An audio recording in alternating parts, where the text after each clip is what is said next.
Coming to you live from Buckeyes Studios in Akron, Ohio. Welcome to JUCK on Bucks live on a game day Friday. Appreciate you guys so much for joining me. Voice is struggling a little bit, but we're going to try to get through it because I want to talk some college football with you guys, and I wanted to come on and do a live, and we will chat it up. I got some things to talk about. Week 2 is here. Not quite as good of a slate as week 1, but the season's still so fresh that it wouldn't matter who was playing. We could be watching all FCS games, and I'd be thrilled this week. There are some really good ones, and we'll go over those games, complete with my picks on the 11 most interesting games of the week. As for our Buckeyes, an opponent in Western Michigan that Ryan Day seems to have a whole lot of respect for. I've heard quite a few people say they think this is not going to be quite like Akron, a bit of a step up in competition, 28-14 versus Wisconsin. I don't know if Wisconsin wasn't a little bit like the Buckeyes and that they came out with a little bit of nerves. It didn't execute very well, having rewatched that game. But we'll see. Ryan Day spoke again for the third time this week, and I am actually really enjoying Ryan Day in his new CEO-style role. We get to hear a whole heck of a lot more from him 3 times in a week. That's something, I just can't remember during game week. This time he was on his radio show. And he said that Coach Lance Taylor of Western Michigan is a coach that knows good football, and they're going to be a really good team. But he feels that the Buckeyes had a really good week of practice. He also said there's an emphasis on starting fast this week. And like I said yesterday, man, as irritating as it is, and Ryan Day did a good job not showing his emotion, but as irritated as it is for us as fans to watch the team continually start slow, it must bother him 10 times more. I can't even imagine how irritating it is as a coach to have the same issue come up again and again. But the truth is, and shout out to my buddy Woody's, who kind of talked me off the ledge about the slow start the other day. He was like, listen, if JJ catches that ball, the whole thing flips. Like, it doesn't even feel that way. And I think he's right. But he didn't, and it did feel like a slow start. So I think it's going to be totally different this week. Ryan Day said he wants 0 mistakes. He wants it really clean, and he's got no tolerance at all for procedural type penalties. He's turning the screws, and elite coaching requires the highest of demands. And this team, I think, is going to come out this week looking like we wanted them to last week: loose, nasty, foot on the throat right from the start. They were a little tight Saturday. I didn't expect that. There's so many vets on this team that sometimes I forget they have nerves too. They feel pressure too. And you think, like, these guys have been there so many times. They've been there before. They don't feel that stuff. Sure, they do. That's just silly. Plus, we had some guys like Seth McLaughlin come out and talk about, how crazy it was. He got some tears in his eyes, like a ton of emotion. Will Howard, by the way, Seth McLaughlin played really good. That's a good center, man. All the talk has been about Seth McLaughlin, his snaps, and I almost think it got overshadowed. Like, what a good center this guy is. He's mobile. He gets out there when he's pulling. Really, really good, really smart. That was a huge addition. But Ryan Day said that freshman Edrick Houston has really stood out in practice the past 2 weeks on the scout team. Quote, Edrick treats every rep with urgency, and that's what we're looking for. If this was a normal Ohio State defensive line, how much do we think true freshman Edrick Houston would be playing? This obviously isn't a normal Ohio State defensive line. Not when you had the guys return, but I think that he'd be playing quite a bit more. And he played 11 snaps last week in his first game ever as a true freshman. He's ready to go, and I'm pretty surprised by that. I think developmental-wise, physically-wise, I think he's ahead of where some of the big-time guys that are on that defensive line now were at his age. He was a huge get, a 5-star, but a 5-star that in that class, to me, compared to the other 5-star defensive linemen, I thought he might have been a little overrated. Obviously a huge get, and we needed it. There was nothing else at the time. Ryan Day saved the day in that recruitment as he was about to flip to Alabama. But I thought he was a little overrated. He was not overrated. Big whiff by the Juckster there. After having 2 impact plays in his just 11 snaps, and Coach Day saying that about his practice effort the past few weeks, you'd like to see him maybe get a little more snaps, but where does he get the snaps from? Who did they come at the expense of? Caden Curry, Mitchell Melton each had 16 and 17 snaps. Kenyatta Jackson had 22. You definitely don't want those guys to drop in their snap numbers. I mean, I really enjoyed seeing them out there. So I think right now he's probably going to stick around 10 or 11, even though he probably deserves more. And on a normal team, he would definitely get more. Ryan Day said he wants to dominate the line of scrimmage, and special teams will always be important to the Buckeyes. Now, we've talked about this surge of special teams being important for Ryan Day. This has not always been the case, as we know. I think he's maybe a revisionist history here, trying to make it sound like it always has been. It's not. This is a bit of a change, a very welcome change. I'm happy that he's had this time in his CEO role to reevaluate, get involved. And Brandon Ennis has just been fantastic. This is Brandon Ennis the other night talking about his punt returning efforts. Fourth quarters, I just felt like that's probably gonna be the last return I got. Do you think teams are going to stop punting the ball to you? Yeah. So good in the first one? Yeah, I definitely think they will.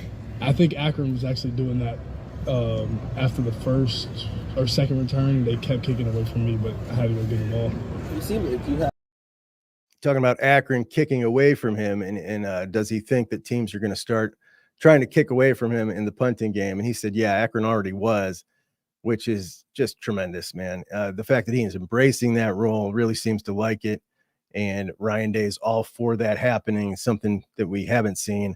Ryan Day get irritated when he thought that Jaden Ballard could have potentially popped a big gainer in that first kickoff, which he looked pretty good back there as well, returning kicks. So really interesting stuff, a really big development, and definitely a change. It has not been like this throughout Ryan Day's tenure. I love seeing it. Speaking of the talk of the town this week, Arvell Reese, Ryan Day said that he was in the building at 6:30 a.m. all last week and improved on what he feels was a breakthrough last week. And this is why I love playing younger guys. When young guys see that it might actually be a real possibility to get on the field, it doesn't matter how dialed in you thought they usually were, right? It's just human nature that you work harder when you actually see the carrot dangling. And these guys, all of them now, see the carrot dangling with the amount of snaps that we saw from young guys in week one, to go along with the depth that the coaching staff has been promising them that they were going to play, and now they're seeing it. And that just really motivates people. It's just human nature. It takes you up to that extra degree, and I think they're seeing it with Arvell. Love this change in philosophy that Ryan Day not only hinted at, straight up said that we have a different philosophy, didn't explain in detail, but I think we can see it working itself out, though I wish he would have elaborated. Maybe we can get Dylan to ask that question and see if we can get some more information on that. That would be pretty cool.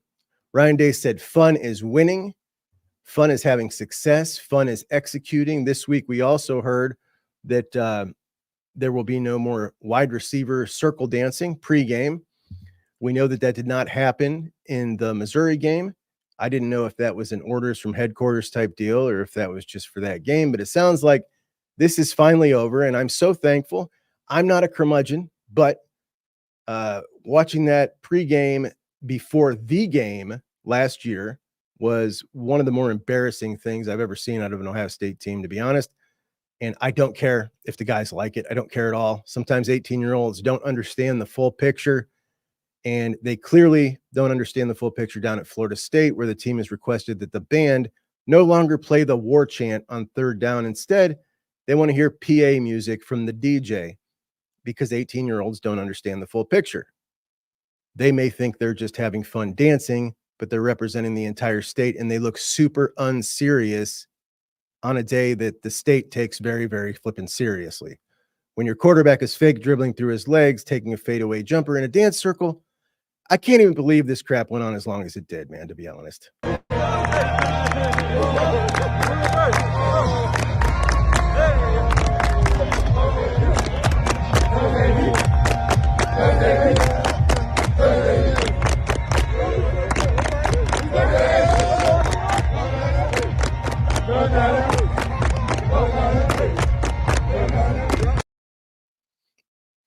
Sayonara.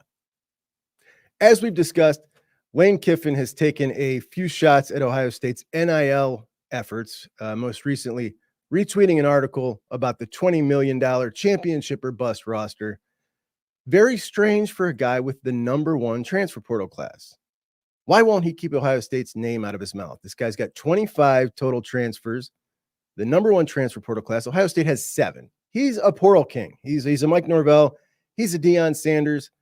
So I was delighted to hear Quinshon Judkins throw a little shade Ole Miss's way this week. A one-of-a-kind experience. Super exciting. Definitely more fans than I expected, so it's super fun. Over 100,000. You know, being at Ole Miss, I only got to see that at away game. So, ouch! I love it. Big point for our guy Quinn. We'll see if Lane Kiffin comes back at him. Seth McLaughlin also with maybe a little unintentional shade at Alabama. Environment. You know, the band is incredible. The fans showed out, and there were a ton of them there, and that was surprising for kind of like an opening game in my eyes. But I had a ton of fun. Seemed very surprised with the showing from the fans in the opening game at Ohio State. You got to wonder why not at Alabama. Another interesting thing that came out this week: the Sun Belt Conference admitted that replay officials incorrectly overruled a ruling on the field in an Arkansas State game. They awarded the touchdown to Arkansas State. This was the game-winning touchdown. This was ruled incomplete on the field. The booth got it, reviewed it, and ruled it a touchdown. Now, I'm going to play it.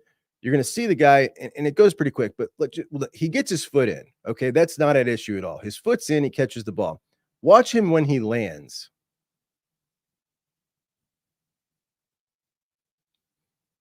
So the foot's in. Watch him when he hits the ground. And they're going to slow it down for us here. Hits the ground. The ball immediately pops loose. Like immediately. There's not even, it's immediately gone out of his hands. So that goes up to the booth. That's the last play of the game.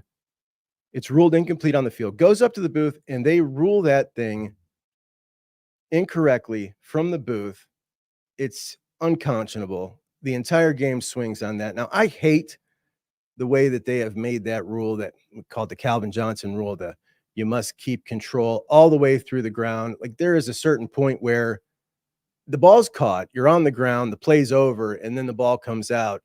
It should still be a catch. But, you know, they've changed that rule. That one wasn't particularly close. That ball came out immediately, and I can't believe that that entire game was lost incorrectly by the booth. We've seen that before, unfortunately, for our Buckeyes. But obviously, let's get to the weekend slate because we got some games to talk about this week. And I don't know how you guys feel about the big game, which is our arch rival taking on Texas. Texas heads into Ann Arbor, trying to snap the Blues' 23-game winning streak at the Big House, which is pretty impressive. This game, it feels like we've been talking about it forever. I've been anticipating it for quite a while, as I've thought that Texas is going to go in there for a while and really mollywop them. Texas' first trip to a Big Ten stadium since 2005 when they came to the Shoe. That wasn't a great night for us. I somehow find myself in this same debate or argument almost every time Michigan has a big game with fellow Ohio State fans. I feel like I just had this debate when they were in the playoffs, playing Alabama. Some Buckeye fans are actively kind of hoping that Michigan wins the game here. Two arguments that I seem to find myself in, really. Number one is, do you root for them to be undefeated heading into the game? And do you root for them when they're playing against the SEC? The answer in both scenarios for me is absolutely not. I understand where people are coming from who want the Big Ten to beat the SEC. I root for the Big Ten when it's anybody else against the SEC. I even rooted for USC against LSU. So I understand where they're coming from. I understand where people are coming from when they want them to be undefeated coming into the game. After Ohio State lost to Florida and LSU in successive national championship games, public opinion shifted massively. And the Big Ten sucked all of a sudden, and the SEC was great. And then it became very important throughout the BCS in the 14 playoff era that Ohio State got as many highly ranked wins as they could. So that meant it was beneficial for those years that heading into the game, they were pretty well rated. Undefeated would be great. It would be better for our resume. So if the committee was down to Ohio State and some other team with like records, who did you beat? Who did you lose to? We looked better. And throughout that era, if someone was hoping for Michigan to be undefeated heading into the game, it's totally understandable. I don't think any Ohio State fan actually roots for them, I hope. But I mean in the sense that, if they're in a close game, they're rooting against them. But if they win, it's a shrug of the shoulders like, okay, at least they'll come into the game undefeated, and then it'll help us when we beat them. Or maybe they just want them to hurt more, because it does hurt more when you go into the game undefeated, I think. I mean, we got personal experience with that. It definitely hurts me more. This is all different now. In the 12-team playoff, soon to be 14-team playoff, in the vast majority of years, Ohio State will be able to lose 2 games and still make it to the playoffs. We've gone over the data here several times. 27% of the times, if you take this system and run it back to the beginning of the BCS, there will be a 3-loss team in the playoffs. But to be honest, if the Buckeyes lose 3 games, they probably aren't good enough to win the playoffs, and I'm not really going to be torn up if they get left out. I'll be furious with the coaching staff because we usually only get 3 big games a year during the regular season, and that means you went 0 for 3. So unless you're someone at this point who just really loves the Big Ten, in which case I would ask you why. The Big Ten has done nothing for us. We've kind of carried it on our backs for the last 2 decades. And geez, it's been the Big 2, Little 8 for how many years before that? There's just much less benefit for UM to be undefeated heading into the game than there was before. So I really don't understand this argument.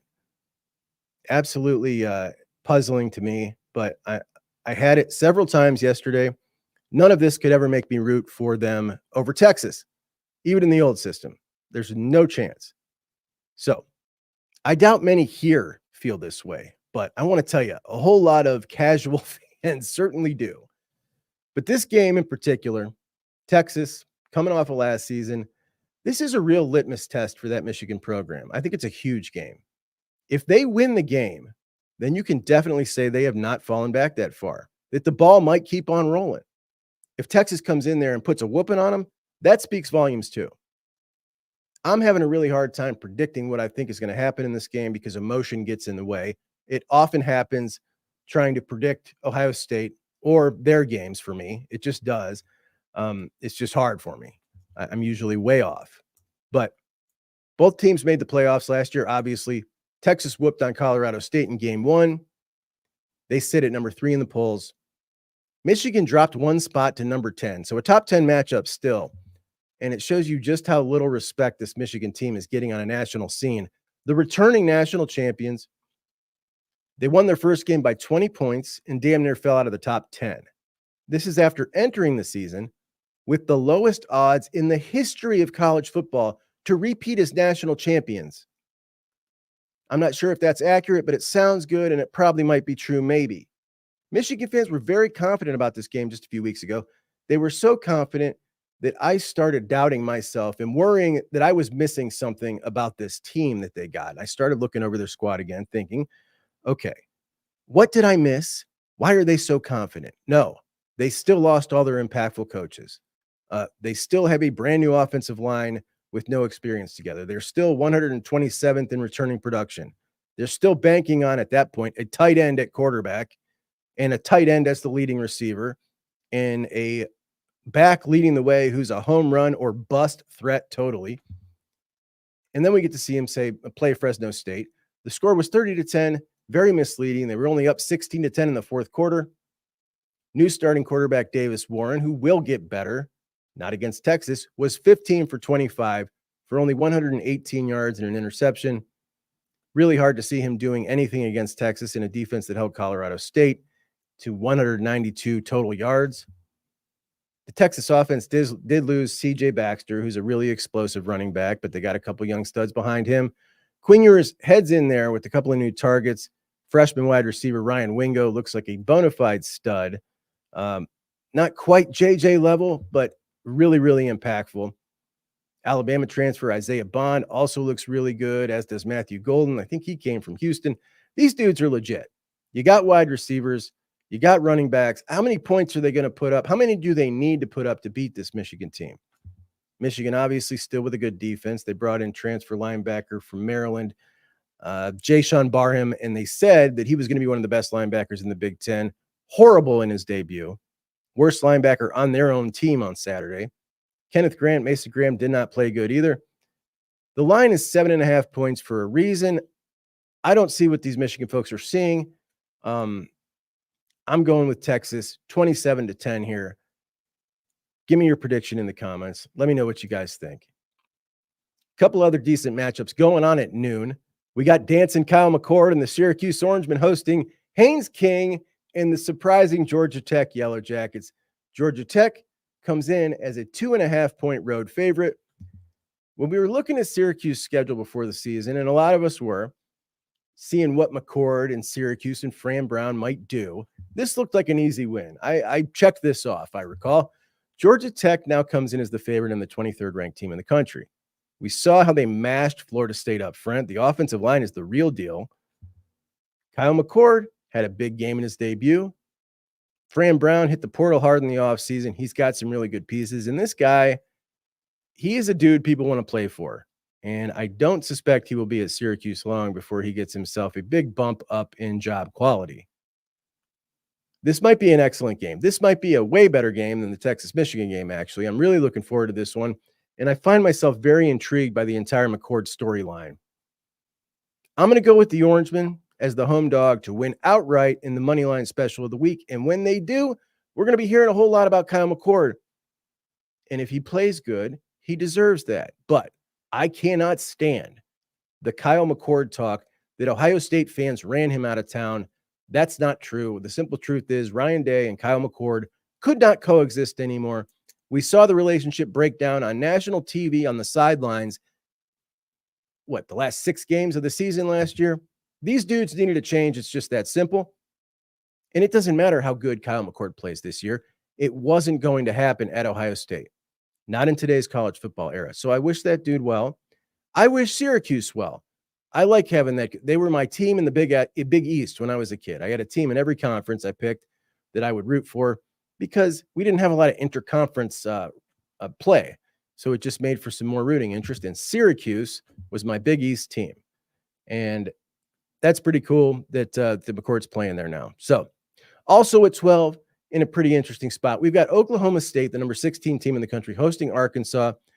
Arkansas, such a strange situation here, and it makes it pretty intriguing as Coach Sam Pittman, on the brink of losing his job in the offseason, Arkansas goes out and brings in Bobby Petrino. Former coach Bobby Petrino, who we know all too well, and he is the offensive coordinator sitting there like a vulture, ready to take Sam Pittman's job. They go out, put up 70 points in game 1. So Petrino's got it cooking, man. The dude's damn impressive as an offensive coordinator. You got to give it to him. A scumbag as a human being, but a hell of an offensive coordinator.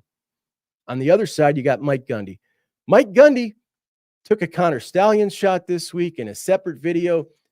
I'll just play the separate video. I mean, he's becoming a Walmart version of Mike Leach. This is Coach Gundy, Oklahoma State football, day 20, to try to get Snoop Dogg and Martha Stewart to an Oklahoma State equestrian match. We need you guys. We want you guys here. Made himself quite a few headlines already this year. Started at Big 12 Media Days after star running back Ollie Gordon got a DUI maybe a week before Media Days. Gundy comes in and says, I looked up how many beers it would take to get you over the legal limit in Oklahoma, and it was 2 to 3 beers. Hell, I've done that 1,000 times. And, of course, the headlines plastered all over were Mike Gundy admits to driving drunk 1,000 times. I think he's a very underappreciated coach. Been there almost 20 years, and since 2010, this guy has something like 7 10-win seasons. That's impressive at an Oklahoma State program with Texas and Oklahoma. Now, no Texas and Oklahoma. What can he do? If he stays there another 10 years, I see some conference championships coming. And who knows? Maybe he can finally get them over the hump. Very impressive coach, and these are very interesting games in the noon slot. Michigan and Texas, Syracuse and Georgia Tech, and Oklahoma State, Arkansas. Moving to the 3:30 slot, CBS, we got the Cy-Hawk, Iowa, Iowa State. Iowa State, of course, coached by Matt Campbell, an Ohio boy. We always root for Ohio boys here at JUCK on Bucks. Ohio's still the cradle of coaches, and the Hawkeyes, a 2.5-point favorite at Kinnick Stadium. The total just 35.5 points, which is the lowest of any game on the board this week. And I'd love to go back last year and see just how many times Iowa was involved in the game that had the lowest total of the week. As for the line, I think the Hawkeyes are going to cover 2.5 at home. Come out and score. They scored 40 points last week.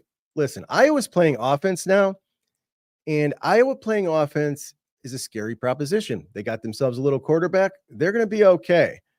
I already thought that their total heading into the year of 7 games, that win total, they're going to go way over it. They're going to beat it by minimum 2 games. Their schedule is very manageable, and if they're playing offense, they're going to crush that win total. That was my bet of the year. They're going to get that easy and early. 2 other 3:30 games that I'm going to have my eye on. This one, kind of a snoozer for many, but Utah hosting Baylor. Utah, a 15-point favorite. I really want to see Cam Rising.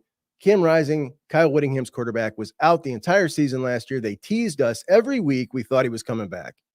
They never said he was out. I like this college injury report that's come out now. Let's hope it's accurate. But been a long time since we've seen him, but not just him. In the battle of quarterbacks, we've got DeQuan Finn. Remember him from Toledo? He transferred to Baylor. Excited to see this dude play again. He's an absolute stud, and I'm rooting for him. He's electric. So you never know. The Big 12's wonky. We got a 15-point line. I'm going to go ahead and go with Baylor. Also at 3:30, Kentucky hosts South Carolina. Kentucky's giving 10 points. The Kentucky Buckeyes, as they have infiltrated our state and taken all the players that Ohio State did not want right on the cusp. Mark D'Antonio at Michigan State laid this strategy and this blueprint that you can build a very competitive team taking those next best guys out of Ohio. And in Kentucky, you got 2 Youngstown dudes who can really recruit the state of Ohio, and Mark Stoops and Vince Morrow. In the class of 2025, these guys got Marquise Davis, the best running back in the state of Ohio, in my opinion, Preston Bowman, who Brian Hartline really wants, Cedric Works, a top 100 to 200 prospect on the edge that we didn't really pursue, Quentin Simmons, another Ohio wide receiver, Jameel Atkins, a 6'8", 290-pound tackle that Ohio State didn't want, as well as Tucker Curtis, 6'5", 285-pound offensive lineman from St. X that was also not offered by Ohio State. Anyway, Stoops takes on Shane Beamer in South Carolina, 10-point favorite. South Carolina freshman edge rusher Dylan Stewart was the most dynamic defensive player in the entire country last week as a freshman. We almost got this kid. We did not. South Carolina did. Can we get him in the portal when Beamer gets fired? I want to see him in action. I can't wait, but I'm still taking Kentucky -10. Game 3 of the midday slot. This one, not too super intriguing, but I do want to see another game of Aiden Childs at Michigan State as they head to Maryland. Just Maryland at 8.5-point favorite. Michigan State looked like a team that was playing pretty tough under new coach Jonathan Smith. Childs told us last week to take the over, and then they came out and scored 17 points. We'll see if he can back it up this week. So those are the 3:30 games. The midday slot: Iowa, Iowa State, South Carolina, Kentucky, Michigan State, Maryland. Not a great midday slate. The evening, we got some bangers, but there is one that's kind of off the beaten path that I am going to keep my eye on. I'll probably rewatch this one. Alabama, South Florida. Alabama's a 29.5-point favorite. Remember last year, this was the game that Milroe got benched. I don't see a chance of this one being so close, but I didn't get to see Kalen DeBoer, and I really want to see what he's got going on over there and why this ridiculous ESPN FPI that I'm about to destroy has them as the second most likely team to win the national championship. Of course, our Buckeyes start at 7:30 on the Big Ten Network, the same time as 3 of the biggest games of the week, which is annoying. I don't like to do the Buckeyes on a split screen. I like to dedicate all my time to the game, especially now that I'm taking notes for the post-game show. But we could really use one of these games in the 3:30 slot. We're not going to get it. Nico Iamaleava, I think I'm getting better at the pronunciation of that last name, 14th ranked Tennessee. They head into Charlotte to play a neutral site game against NC State. Tennessee's an 8-point favorite. Nico is a must-watch. He started the bowl game last year against Iowa, looked pretty good, started last week and killed it in his first start at Neyland Stadium, set the all-time first half passing record at Tennessee, 314 yards. His balls were smooth and on point. Now he goes against an NC State team with a solid defense. People thought this NC State team might compete for the ACC. The secondary struggled a little bit against Western Carolina, and they lost a safety to injury. It'll be a stiffer test for Nico, but it's going to be a fun one. I'm going to go with NC State staying in that 8 points. Tennessee wins, but I'm taking Grayson McCall and NC State plus the points. I do think that Nico is going to absolutely look great in this game. I can't wait to see him back up that performance. I think this guy's going to be a star. I think this guy's going to be a star. And all that talk, we've talked a lot about Tennessee recently with the whole David Sanders situation. But, the truth is that's a program on the up and up. But the Wolfpack find a way to keep it close. Now, in the second biggest game of the week, we've got Colorado at Nebraska. I have a tremendous amount of respect for Nebraska head coach Matt Rule. I think he is one of the best coaches that you could possibly hire. Matter of fact, I feel like this guy, he crosses over. He's just a guy that gets it. People love to be around him. They trust him with their money. Boosters are excited. They want to support the program. You could have this guy running a company, whatever it is. He's a great leader. They're supporting it big time. You saw the support with David Sanders. They were all the way in. He's turned around recruiting. He's doing a great job in the transfer portal. Last year, in his fourth game, they played Colorado. Colorado won.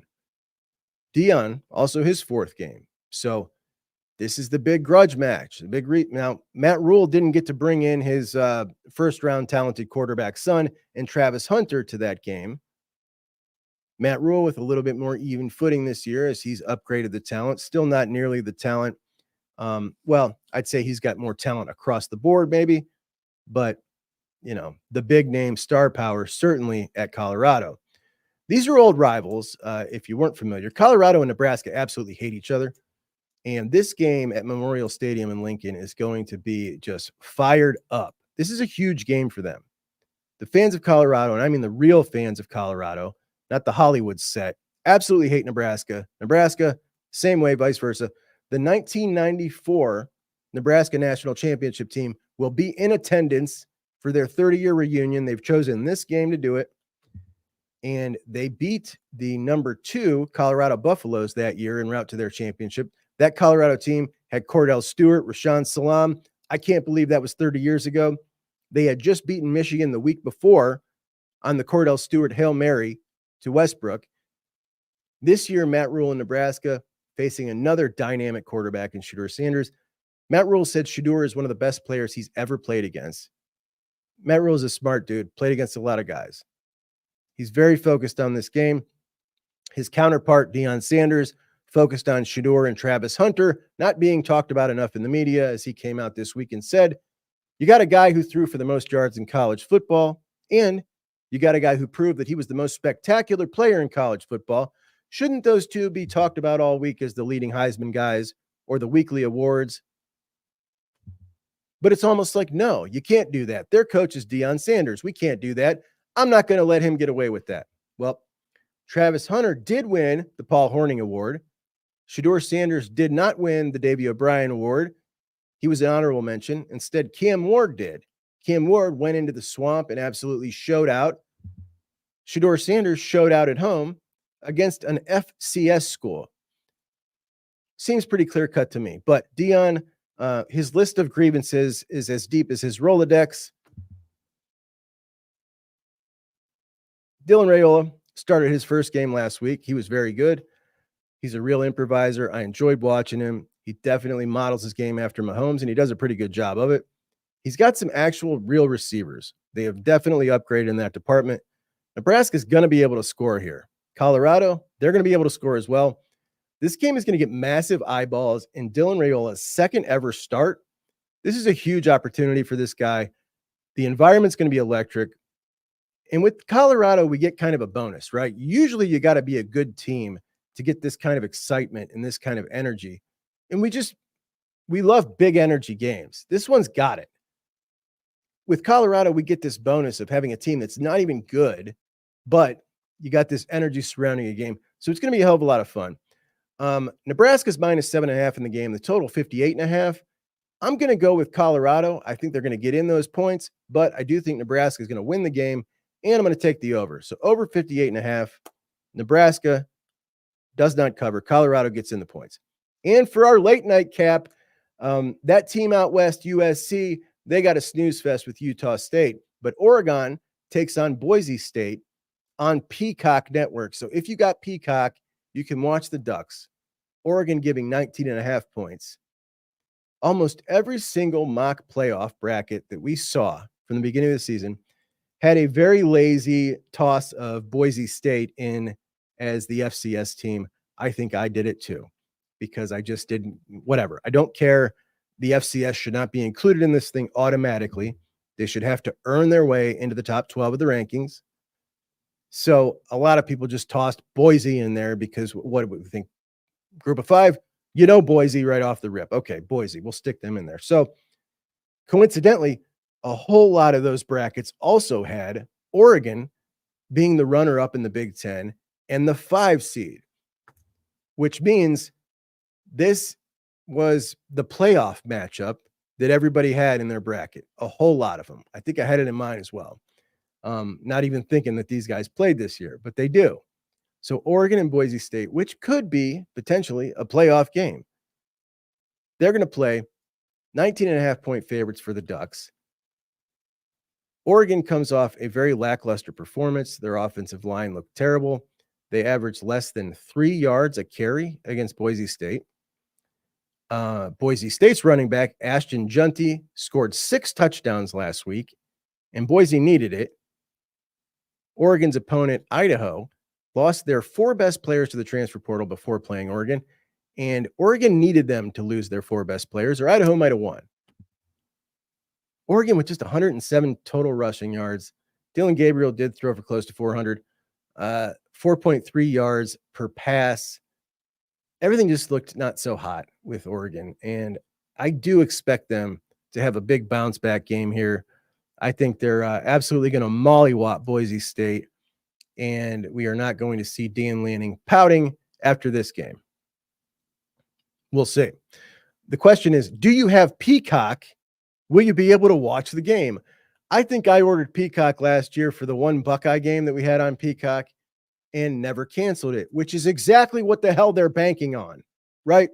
So I still got Peacock from last year for the one Buckeyes game that was on Peacock. And they got me.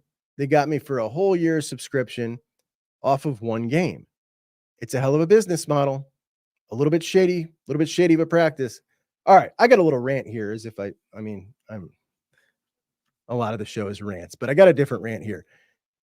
ESPN FPI has given Oregon a 1% chance to win the national championship. And I know this because I heard it 10 times yesterday. Now, there are power rankings everywhere. Sportsbooks use hundreds of power rankings to set one single game line, one betting line. FPI is ESPN's formula. And somehow, this thing always spits out controversial results. It's almost as if it's designed that way. Like Alabama being the number 2 most likely team to win the national championship. I guess what I don't understand is why I keep hearing about this one particular power ranking. Why does the ESPN FPI probability ranking keep getting spit out in my feeds? Why do I keep hearing about it? Why do we care about one power ranking? What does ESPN stand to lose in their power ranking? Do they stand to lose hundreds of millions of dollars? No. Guess whose power rankings stand to lose hundreds of millions of dollars? The hundreds of them that make up the Vegas lines. So the ones that have actual consequences say one thing, but whenever this ESPN thing pumps out its numbers, I got to see 45 articles about it, 6 tweets per minute, and hear about it all over podcasts. And I don't understand why anybody is putting any credence into this thing that is clearly just to generate traffic. I literally had somebody tell me Ohio State was the underdog to win the Big Ten because ESPN FPI said so. Now, if ESPN FPI opened a sports book right now, they would not use FPI to set their odds. I guarantee it. They have Oregon currently as the 10th best odds to win the national championship. Currently at any sports book, Oregon is not that. You bet $100 to win Oregon, you win $700. If you used ESPN's FPI, you bet $100 on them, you'd be shelling out $3,500. They lose their keister, they would not use their own FPI. So they wouldn't stand by it. Why are we talking about it? It is hereby banned at JUCK on Bucks. We will never speak on it again. Now, I would like to remind you guys that you at Columbus Apparel Co. can get your Johnny Hockey shirts. Johnny Hockey shirts, Columbus Apparel, my sponsor, and The Artillery, which is a podcast that covers the Blue Jackets, have gotten together out of their own pockets, made these shirts, and they are going to be donating all of the proceeds to the widow of Matthew, Johnny's brother, and she is pregnant. All the proceeds going to her and their unborn son trip. So a very good cause, some people that I definitely trust. And if you would like any of those shirts, go to columbusapparelco.com and you can get those shirts. It feels odd to now go through an ad read, so I won't, other than to tell you that Columbus Apparel Co. are good folks. They're good Ohio people. They support the show. And, that's what it's all about, supporting people that you care about. So very proud to be affiliated with them, and good stuff. So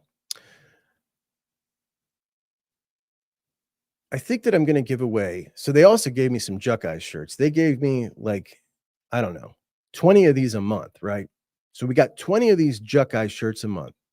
And I said, tell you what, instead of shipping those to me for 20 of those a month, and I don't do a ton of live events, why don't they keep them in the warehouse, and I can run some contests and give those away to you guys, right?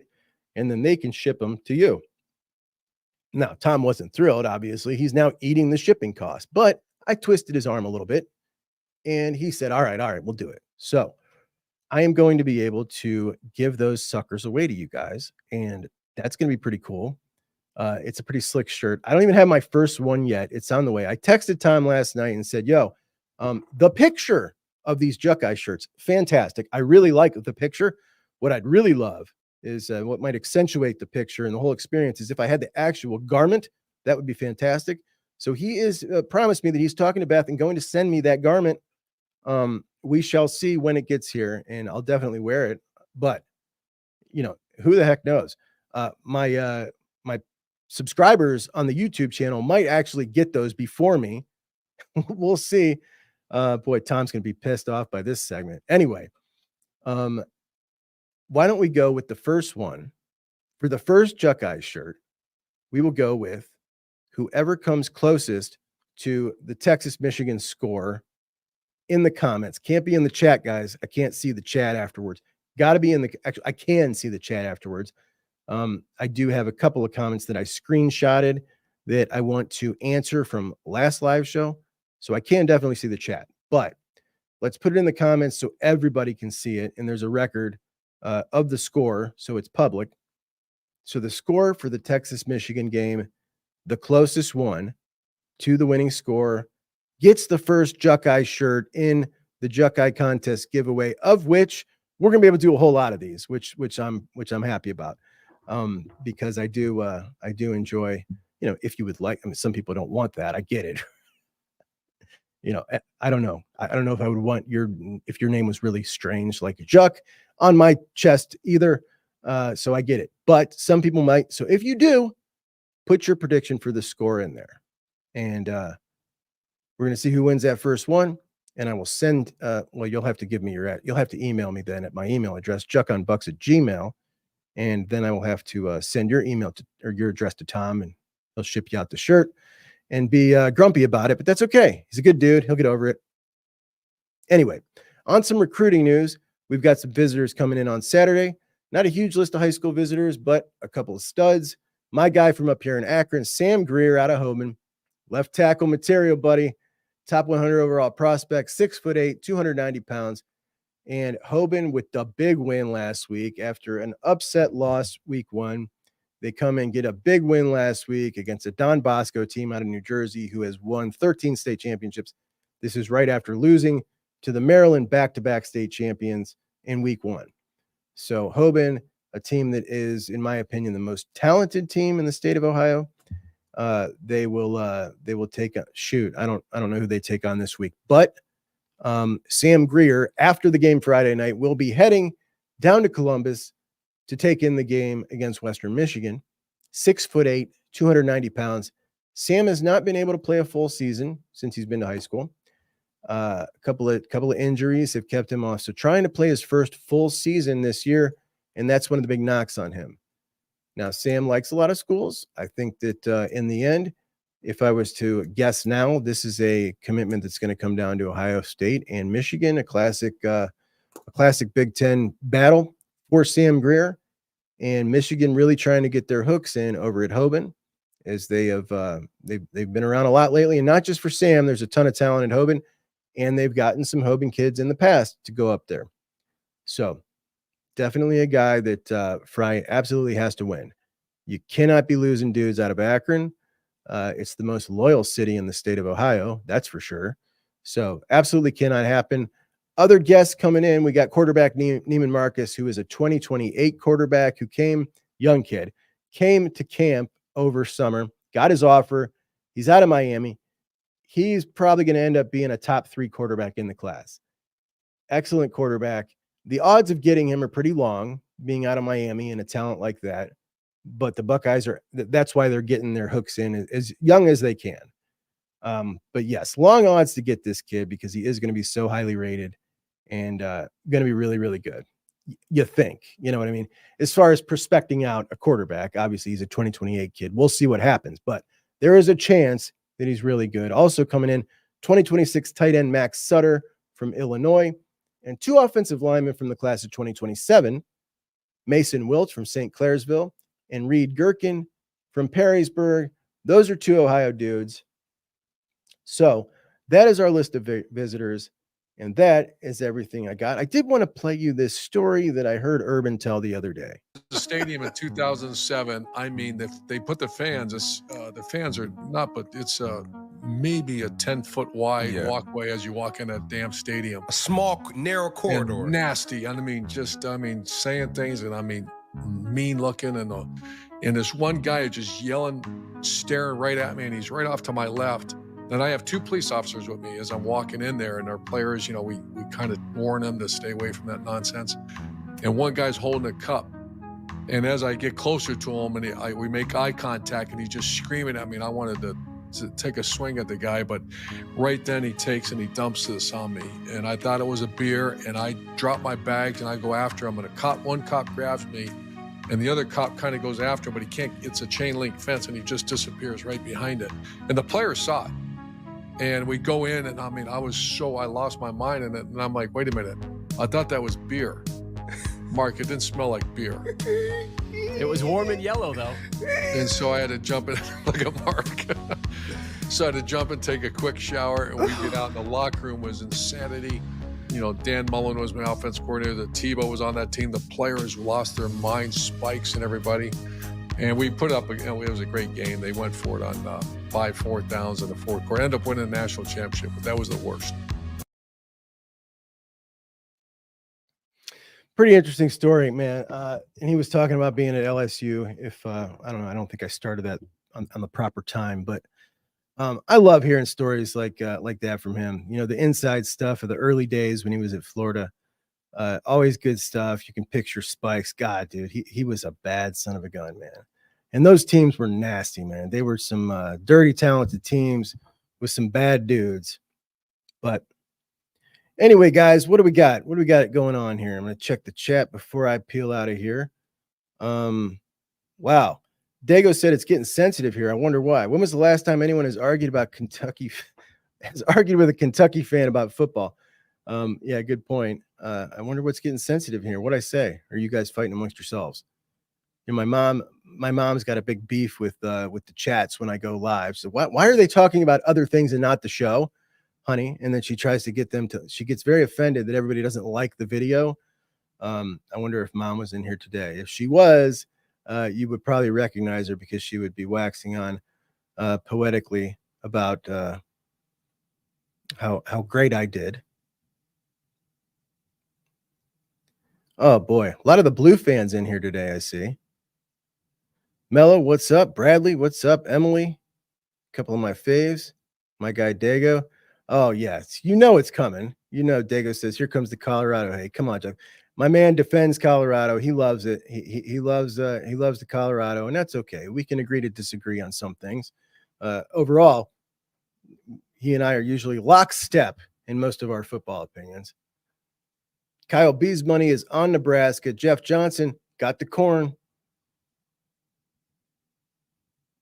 Mello thinks Oregon's overrated, and I think this has been one of the biggest conversations over week one. The numbers and the tape would lead you to say, yeah, probably.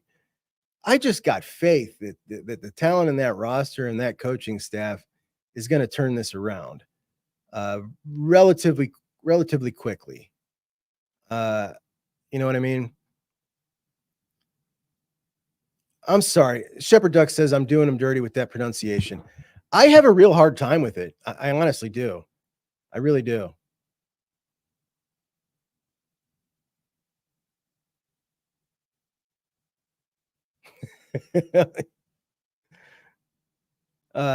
Johnny says, if Oregon struggles with Boise, they got problems. They absolutely do. There's no doubt about that. They got big problems if they struggle with Boise as a 19.5-point favorite. They better get the ground game rolling, and we better not see Junty roll all over them. Junty had 276 yards and 6 touchdowns. Do we got some big predictions for the Buckeyes game?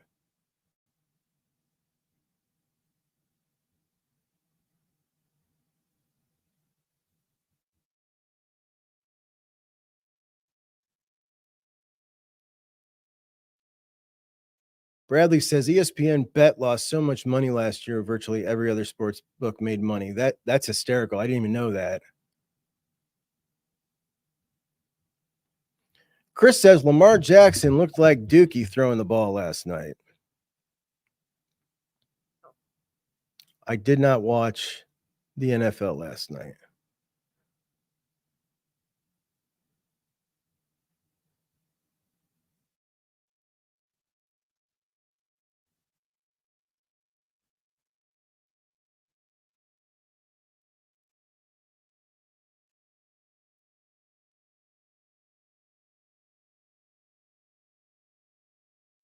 Dago says the center for Oregon isn't that good either. That's not good. Is that center for the Ducks in here? Oh, there's Mom. Yeah. Thanks, Mom. Oh, she's adorable.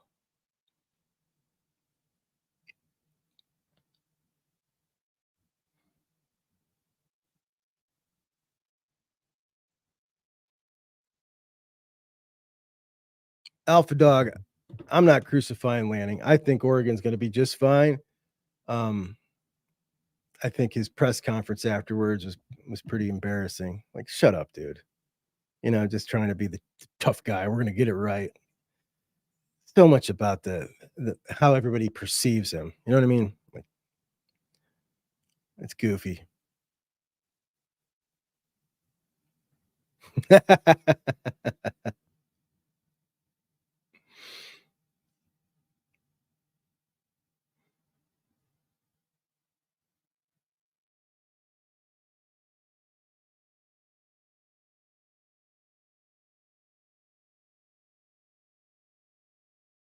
My guy Chad, the best damn pod in the land. Check out my guys, Dan and Chad. These guys are great.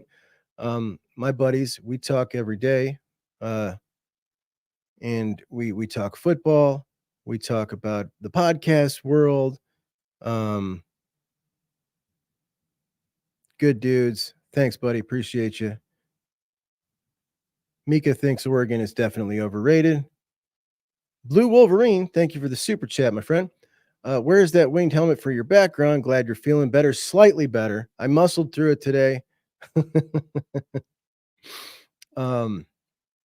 But yes, now, these helmets are expensive, and I just not only the fact that like it would be a real struggle to try to justify displaying that helmet. Could you imagine spending that kind of money on an Ohio State helmet, like pulling the trigger on that? You know what I mean? Yeah, something about it where it's just like this just could never happen. You know what I mean? Like, it just could not happen.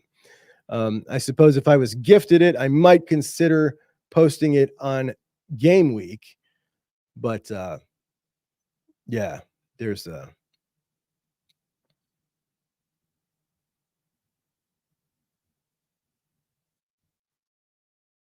no way. There's no way I could pull the trigger on purchasing it.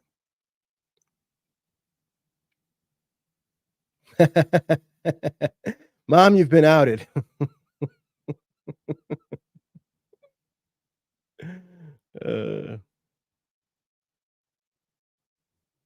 Oh, wow. Now she's happy that you checked me on my Oregon pronunciation.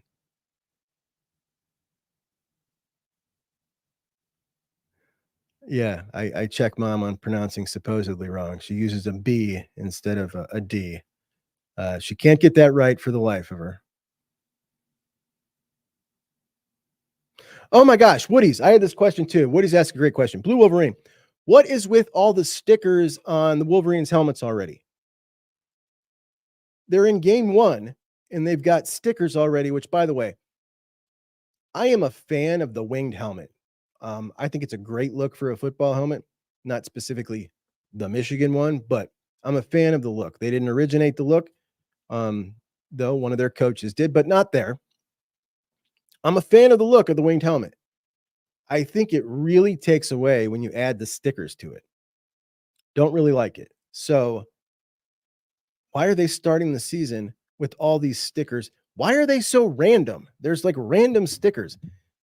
To me, it's just a bad look. And I'm a uniform guy. It's just a bad look. So explain to me what in the hell is going on, one of you Michigan folks. Bradley says they pollute it. Mika says copycats. They are indeed, though. I suppose somebody could say that putting a stripe down the middle of your helmet probably didn't originate at Ohio State either. So, we could be copycats too. But the point of that winged helmet was to be able to see receivers better down the field. Pretty sharp idea at the time. And it's pretty good. Blue Wolverine does not have an answer for us about the stickers. And I guess we're going to have to look that up. Bucks Forever says the newer helmets look like they have a twig and berries on the forehead. I can't stand these new age helmets with the cutouts on the, you know what I mean? The cutouts, they mess with the decals, and I don't like messing with the decals.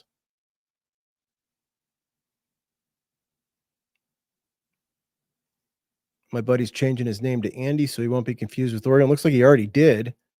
ODOT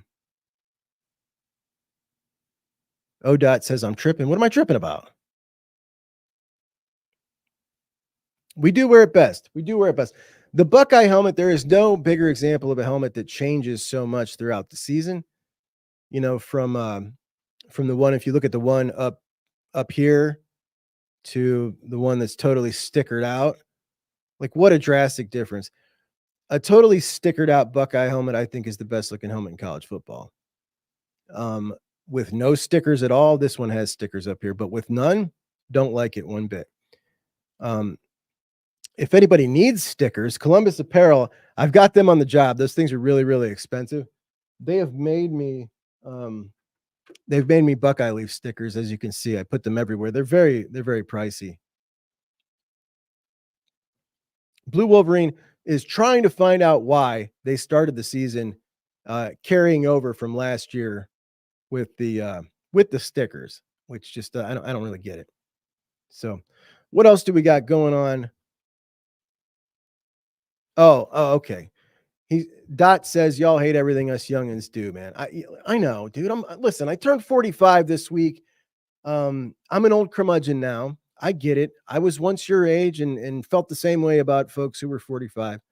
I understand. You know, you come in, you want to change the helmets, you want to change the traditions on third down, you want to dance before the games, before a big game, and fake dribble between your legs with a fadeaway jumper with no basketball. You know, these things, not everything is okay to just change, right? Some things need to stay the same. This is a sport based on tradition. I get it. I get where you're coming from. Raphael, thank you, my friend. Appreciate you, buddy. Thank you, Mika. Mika is 30. Andrew from Oregon is jealous of the stickers. Ohio State makes them look so good. I appreciate you being honest about it. I'm sure there are plenty of people who are jealous of Andrew, an Oregon fan, who are jealous of the Oregon uniform game. The thing is about the stickers, Andrew, is you would have to wear the same helmet 2 weeks in a row to actually enjoy those stickers. I don't know that you could do that. You guys would be itching. We need a helmet change. To be honest, the new one, I love it. So you got the Joey Harrington age helmet, which was my favorite until the brand new one that just came out. I like it better. The green is just gorgeous, and I love the yellow with it too. It's better. I want to buy it, but because it's brand new, it is really expensive. And also, I cannot have 2 Oregon helmets in here and just one. But I'll tell you what I love is that Ole Miss helmet that you guys voted on to get in here. Should we do another helmet poll? Should we get a new helmet in here? Chad Bro says no one wants to dance with a fake basketball. He's right. Raphael the Young Buck says he appreciates tradition as a young buck, and that makes me proud. Yo, Devin, what's up, Devin? With the Buckeye Boys podcast with a Z. He and Mello have a podcast now on the OHIO podcast network. They've done, almost 5 episodes, I think now, hitting their stride, getting their chemistry, doing really well. Proud of those guys. They're doing great. So check them out, the Buckeye Boys podcast on the OHIO podcast, and you can check out the OHIO podcast while you're there. Good to see you, Dev. Robin. Good morning, Robin. Robin with a prediction for the game. Teton loses to Hookham 35-10. I was 27-10, so we are not far off. Blue Wolverine has an answer for us about the stickers that the Wolverines have started the season with, loaded up with stickers on their helmets, which shouldn't be there in the first place, but they're there.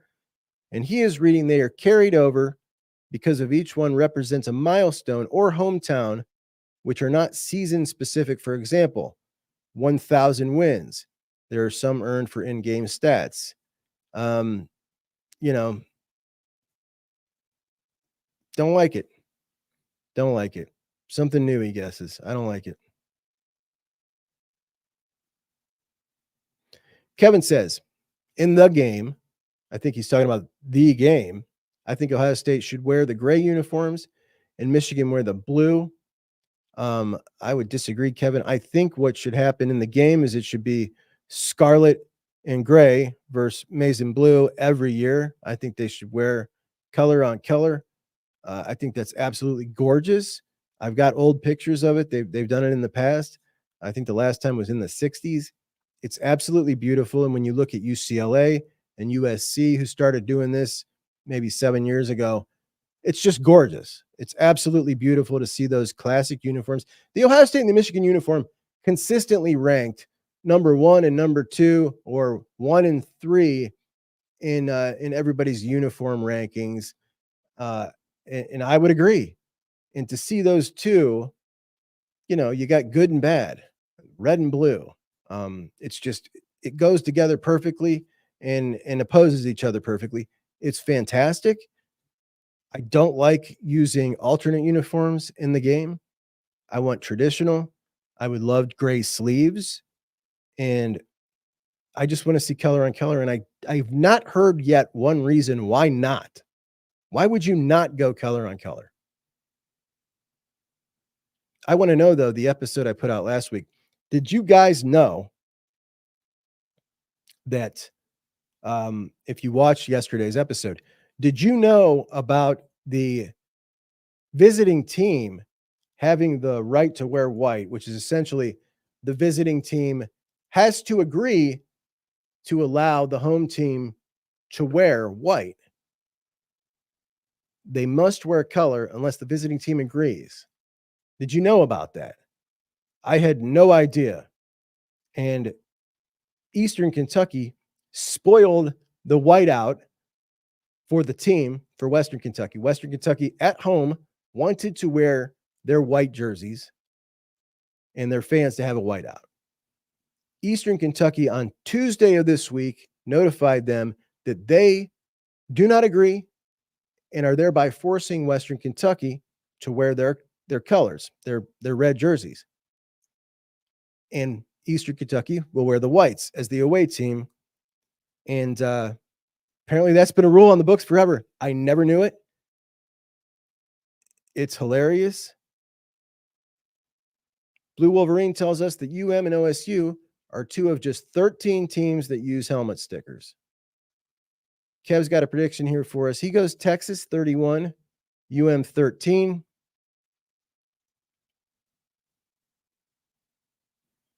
I think that's pretty similar to what most folks are thinking here. This is a good question, Brad. This is the first thing I was thinking. Is Florida State still use stickers? Are you kidding me?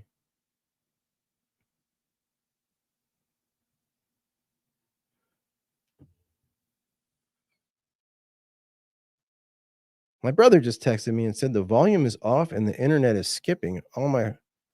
Everything looks good. Is the internet skipping for you guys? Everything looks great. Can you hear me well? Shepherd Duck says, I wish Oregon used helmet stickers for their retro helmets. Rod says, I'm fine. All good for Ev. Okay, let's hope it was on my brother's end and not. Thanks, buddy. All right, so everybody's he's trolling me. Raphael, you're probably right. You're probably right. My brother inducted into the Cuyahoga Falls High School Football Hall of Fame tonight. I will be at that game. I asked him last night, who are you playing? He said they are playing, or who are the Falls Black Tigers playing? By the way, where's Dave Greenshield today? Dave Greenshield, a Cuyahoga Falls guy, and they are playing a school that I'd never heard of, which sounds like a terrible game. Mike G, what's up, buddy? Go Bucks. Nice to talk to you. Thanks for joining. Shepherd Duck says they got something in the water in Ohio. What on earth is that alien freshman wide receiver y'all got? My God. Well, I'd like to take credit for the Ohio Water raising that kid up, but he comes from Miami area, and yeah, he is something. He is certainly different. Dago says Florida State went from crying about not being in the playoffs to crying about losing to BC at home. What a downfall in a few months. And this is what happens when Portal Mike and his crew come out and brag that they're investing 70% of their money. Everybody's doing it wrong. Everybody's doing it wrong recruiting. They're going 70% retaining their roster and transfer portal because it worked for them last year. Well, we are only 3.5 years into the transfer portal era, the NIL era. We only have this much data. And it worked for them last year. Worked great. Now we have seen a colossal failure, and we've seen it not work. And, they were bragging about it. They're getting their comeuppance. Their fans were were just horrible to deal with all off season. The way they attacked Kirk Herbstreit and ESPN, and everybody was behind excluding them. I think Kirk was wrong for coming out and talking the way he talked. He does have influence. He definitely has influence on people on that committee, whether they admit it or not. When you hear people who you respect talking in a certain way, it influences you. So I think he does have a certain responsibility. But the way they went about it was just ridiculous, man. And the fact that they went and played Georgia, none of those dudes cared. 35 of them sat out or went to the portal. That was the opportunity. I was excited for that game. I was like, these guys got a shot to show, because I was with them. I thought they should have been included. I thought that Alabama was just getting the same old Alabama benefit of the doubt that we always see. We already saw Texas go into Alabama and mollywop them, and now we're going to give them the benefit of the doubt. Nah, screw that. Florida State, and here's why I was so irritated by it, and I started the show with it today.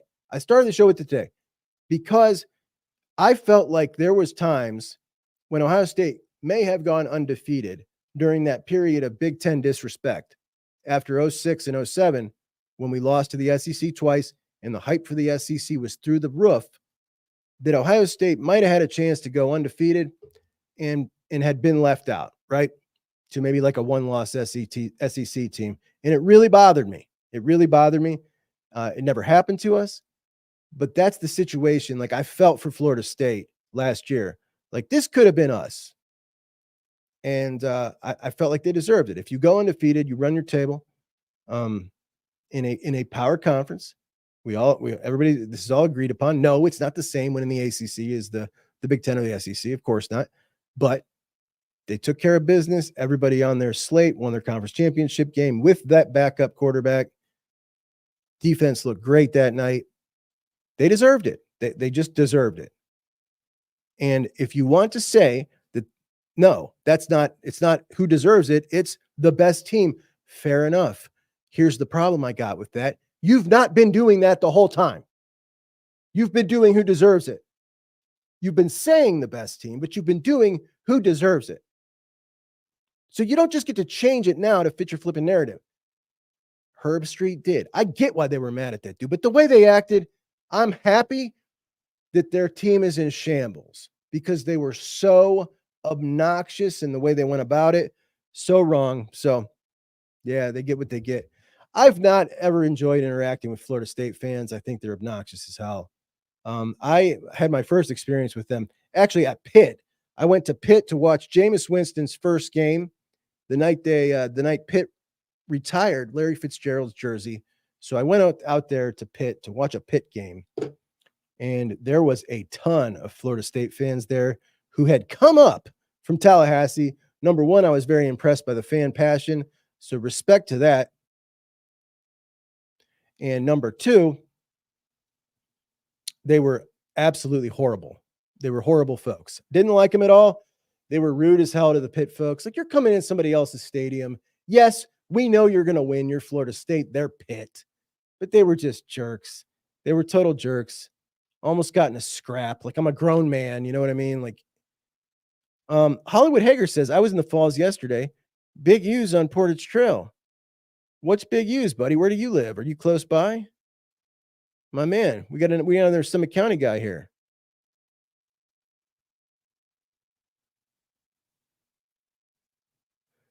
Mike G getting ready to witness the game tomorrow. His doctor has prescribed him a heavy dose of Fireball if they can't get it right, man. Mika says DJU is overrated. I think at this point he is appropriately rated. Has everybody seen what he is about?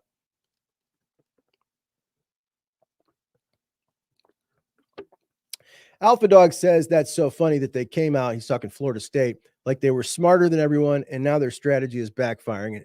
And what's so great about it is it's not just backfiring, it is immediately backfiring, because they came out and said that crap like 2 weeks before the season started, acting like they were so intelligent how they were going about budgeting their money.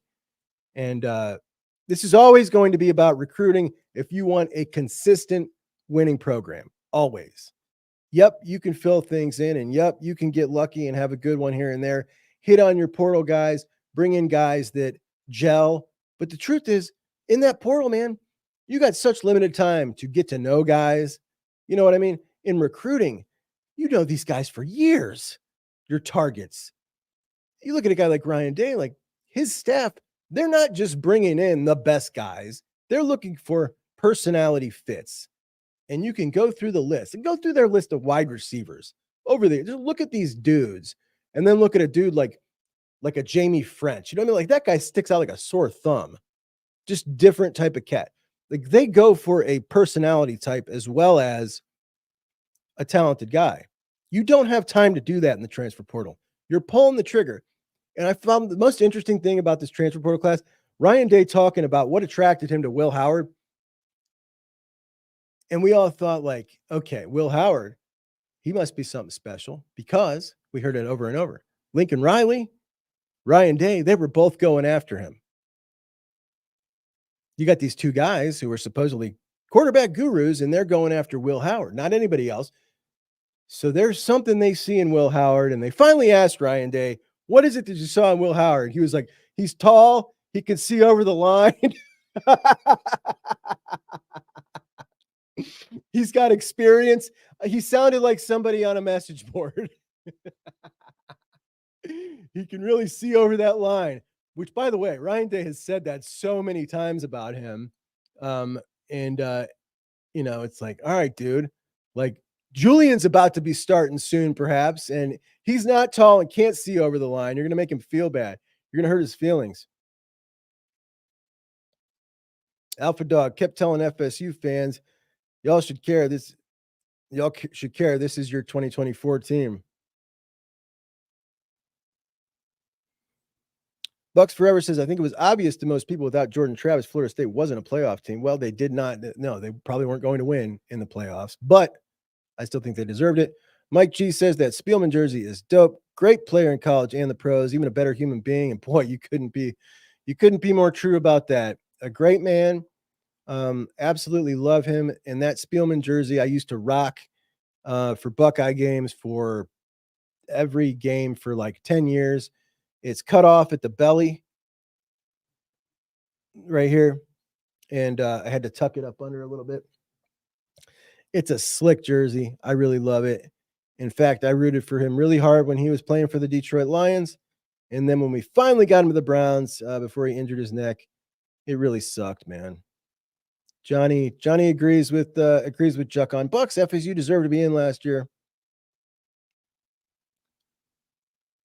Mika says, family reunion Sunday. Hope I don't miss anything. Mika, have fun at your family reunion. Raphael points out that going from Marvin Harrison Jr. to Jeremiah Smith is just insane. It really is. And, you know, I feel like Jeremiah is going to be considerably better. I really do. Jeff feels that a conference champion should never be left out of the playoff. Now, Kevin thinks that an 8-team playoff would have been perfect last year. Neither here nor there. It certainly would have. And I think that an 8-team playoff was the way to go as you introduced expanding the playoff. Did not really like the jump from 4 to 12. When stars align with the $9.99 super chat, thank you so much. And no question, just wanted to say how much you're enjoying the show. I really appreciate that. You know, I mean, I love doing this show. I love coming on here and talking college football, talking Buckeye football in particular, talking about the rivalry, interacting with you guys. It's something that I never knew I never knew that I would, you know, enjoy getting behind this camera. I thought I would be too terrified to do it. And I still am really scared for these live shows. Like this morning was the first time I felt, you know, Chris was supposed to be producing for me and pulling up the comments. He must have forgot about his dude, but we'll get him on next time. But this was the first time I did this. And what I want to do is continue to do these 9 o'clock live shows and just, you know, do my opening segments and then talk football with you guys because I love it. Gives everybody in the chat a chance to have a place to sit here and talk football. So when stars align, thank you so much. I really, really appreciate you. That is very generous of you. Thank you. Blue Wolverine again. What is the history of your name, Juck? Nickname, family name, mom? You want to answer? Is mom still in here? My name is Justin, and ever since I was an infant, they have called me Juck, just short for Justin. Just so happens, rhymes with buck, right? Rhymes with bucks. Perfect. Mike G, this is a blue man group, says it's early, man, but it's a 2-horse race. Ohio State and USC rule the Big Ten, in my opinion. Too dynamic. I don't know. Are we counting out Oregon too early here? I really can't wait to see them this year. Here's the thing. If Oregon comes out and plays good this weekend, everything's back to what we thought it was in the beginning, except USC is also included, right?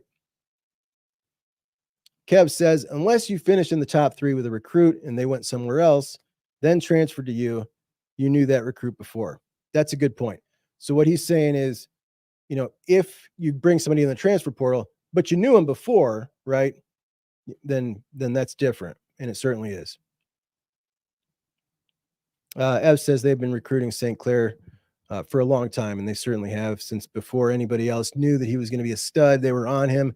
And that is a really huge deal that they were able to announce or to identify that so early. My guy, Brent, what's up, brother? Good morning. Blue Wolverine, flavored malt liquor. Non-drinker over here. Oh, it's a barbecue joint. Talmadge, kids went to St. V. Hager, I went to St. V, bro. Did you know that? I work in Talmadge, and I went to St. V. How about that? Serious connections there, buddy. Email me at juckonbucks@gmail.com. Mika says, that's one of the reasons I love Aaron Nolan. I did not see what the first part of that was, Mika. What is felt the same way about AJ Hawk. Buckeyes Forever has a big cat jersey. I've thought about sticking that one on the wall. If you haven't noticed, linebackers and running backs, we got Robert Smith and Eddie George behind me here. Linebackers and running backs, those are my slam. That's what I really have an affinity to. Jeff Johnson's son gets married on Saturday. He's been disowned. Interesting. My son, the middle son, 19, said to me the other day, he was making fun of somebody who had to go to a wedding in the fall. And his mom was like, they don't care about your college football. You guys are such idiots. You're so self-important. My oldest son, he would absolutely schedule a fall wedding and not even think twice about it. Jeff, I got to say, you're disappointed in your son. I'm disappointed in you for letting this happen. What's going on, Jeff? Anthony says, Jeremiah is basically an immoral being at this point. He sure is, man. Dago says, never have weddings during college football season. That's low, man. But congratulations.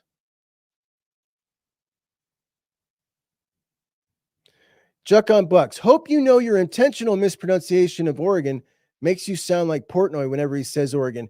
Shepard, I am not intentionally doing that. Sometimes it just comes out that way, and I feel like an idiot when I do it. And please do not ever compare me to that moron. I promise you that's an accident. I am definitely a troll at times, and I have trolled you guys plenty. Also a very fair guy, but I don't troll you with that. I troll you with the Team Out West business. That's for sure. Kev says, Marvin to JJ is kind of like the transition from Joey Galloway to Terry Glenn. That's a really good comp. Kevin got married in July for that reason, because he thinks ahead and plans properly. Bourbon Brent says, Chris was partying too hard last night to produce my show this morning from his $700 winnings, and he did win $700 on his bet that Ohio State would score 2 defensive touchdowns which if you made that bet, I would say you're just throwing money away. That sucker cashed for him. That's awesome. I don't think I've ever cashed a bet like that. I never make bets like that. That's just kind of a long shot prop. I never do it. He's always in on these different kind of long shot bets. And props to him. Rod is a family nickname too, since my dad and I have the first name.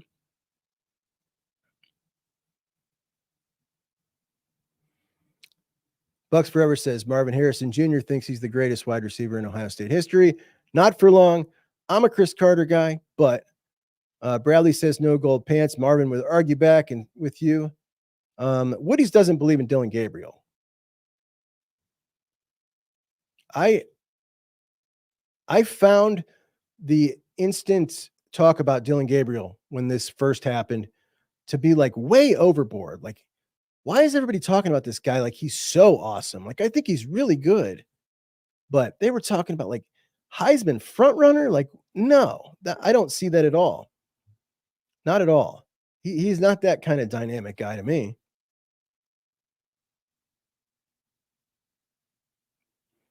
Alpha Dog says, I wouldn't overreact to USC beating LSU. It's not like they dominated the game. They could have very well lost that game, and LSU is like the 6th best SEC team at best.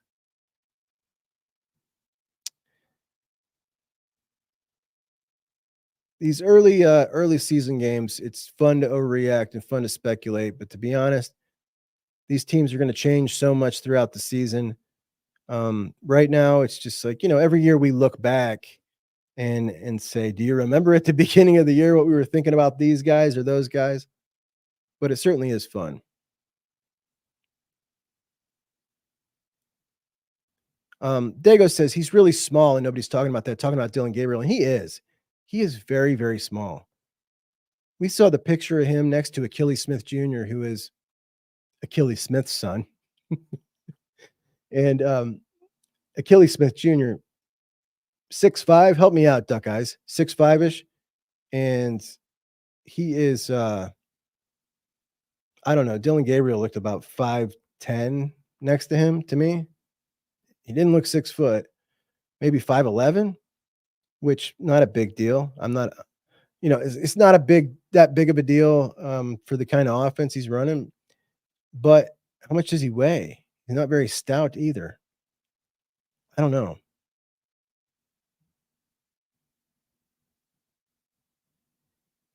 Johnny thinks the USC hype is a little too soon. I'll tell you what's the difference about USC to me is what really shocked me so much is I did not think D'Anton Lynn would be able to come in and plug the hole so fast. And it just reminds me of Jim Knowles coming to Ohio State year one, where he was able to plug the hole, but Ohio State still had talented football players, a different level than I thought USC had. To be able to come in and plug that hole against LSU, who widely considered has the best offensive line in the country, with Garrett Nussmeier, an experienced quarterback, that's damn impressive to me. It's damn impressive. That's what I thought LSU might do when they brought in Blake Baker from Missouri, because they got better athletes on the defense to be able to plug that whole year one. I didn't see it coming out of USC. And the fact that they were able to do that leads me to believe, along with Miller Moss, who quite honestly, I saw somebody say the other day, they think this might be an upgrade for the program, for the offense over Caleb Williams. Obviously not a better quarterback, but better to have this kind of excellent system quarterback than the freelancer. I don't know if I buy into that, but I'll tell you what, the offense looks really good under him. He made some great decisions. Jeff makes a good point here. Chris is always looking for that retirement money when betting, taking those long shots. Kevin says he called USC with the surprise this year. If you watch Juck on Bucks for any amount of time, you know that USC was a team that I also thought would definitely be better than most when so many people were going through the schedules of UM, of Wisconsin, of everybody who played SC. Penn State plays SC. They go out there. Like, that game just got huge. And it was on my big games. That game's enormous when Penn State goes out to USC now. So it just made the Big Ten so exciting, right? I have wanted to play in a conference and been so jealous of the SEC being able to have so many more exciting games on their schedule, right? Just they usually get like 5 exciting games. We usually get 3. I want more exciting games during the year. We're going to get it soon. This conference is now exciting. I like that a lot. Mika says, Gabriel's got a very slight build. Bucks thought that the USC defense looked much better.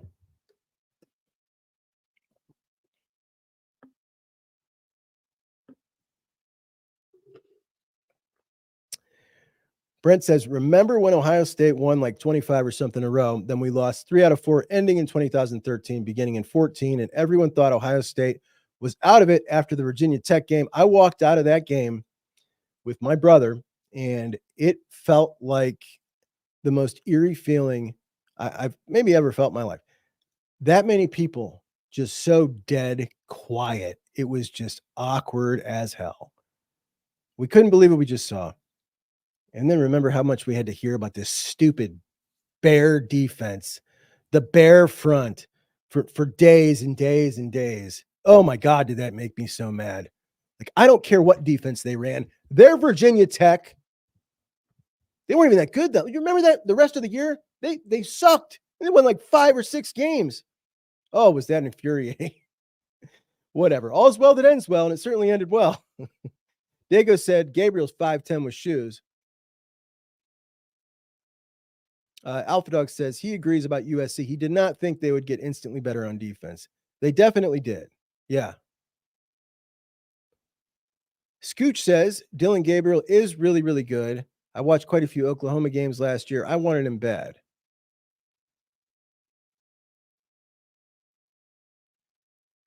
Jeff completely agrees with USC. Their defense looks like it could be enough to get a great offense into the playoffs.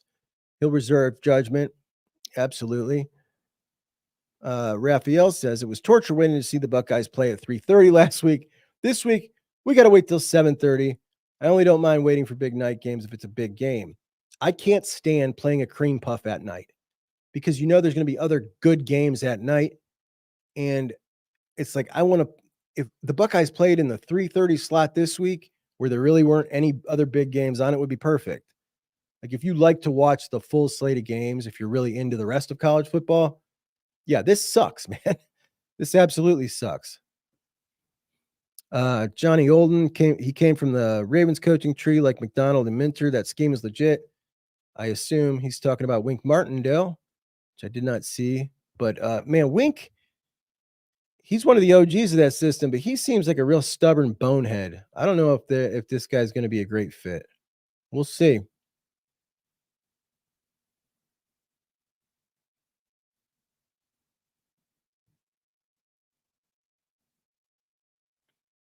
Alpha Dog agrees USC being exciting makes the Big Ten. What I really like is coming in here with the West Coast teams. You've obviously got 2 sets of rivals in Oregon and Washington, and then USC and UCLA. But UCLA has been, irrelevant for quite a while. What I really like is that Oregon is kind of the man in the middle that both USC and Washington hate. But I think that the Oregon fans, from talking and interacting with them, they seem to hate the Oregon fans, or they seem to hate the USC crew almost as much as as they hate the Washington crew, which I find really nice. Like, bring in some hate. I like that. I like that a lot. The more hate, the better.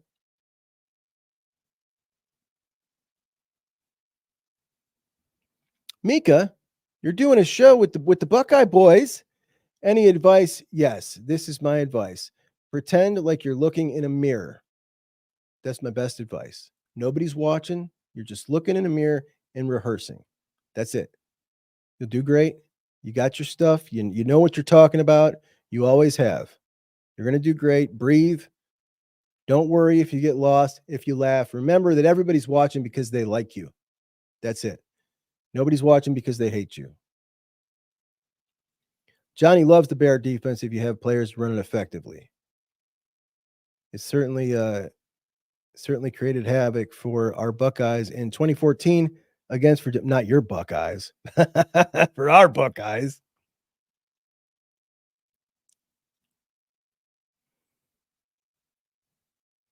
Kevin says JT after that Virginia Tech game leveled up tremendously, and boy did he ever.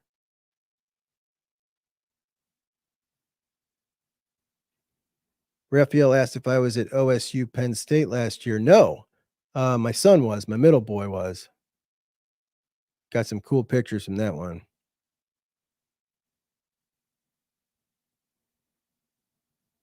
Oh, Johnny was talking about Danton Lynn.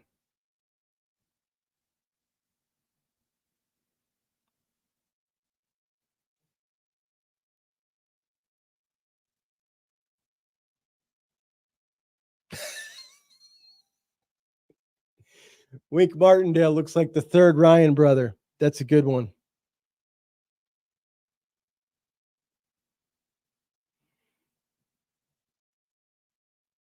You'll do great, Mika. I'll be watching. Let us know when you're going on.